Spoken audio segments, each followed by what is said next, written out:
Have the DuraPost aluminium capping, 65mm capping. This is the anthracite.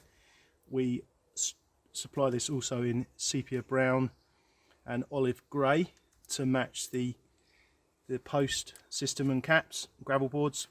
So we're often asked the question, how do we mark and how do we cut this capping? So firstly, mark your desired. Here we've just got a thin fine point marker pen, so we're going to mark it in 3 places for the purpose of this video. So when it comes to cutting the aluminium capping, we've left, as you can see, we've left the film on, which makes it really clear where our line to be cut is, and we're going to be using a hacksaw.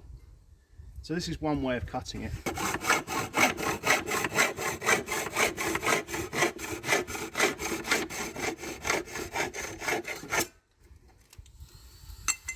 So that gives a good smooth, fine cut, fine tip blade. So that's one way. The second way to cut is with a jigsaw. So here we're using a cordless jigsaw. Ideally use a metal blade on it, fine tip blade.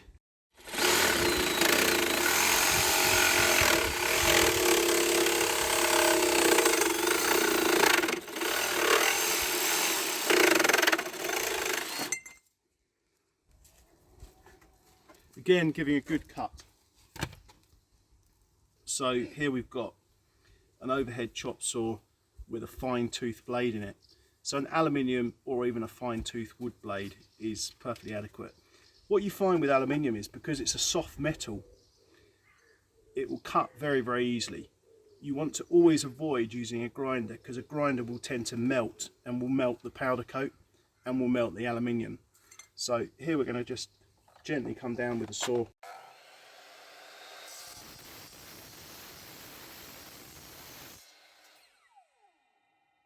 You can also use something like a Rage Evolution multi-cut saw.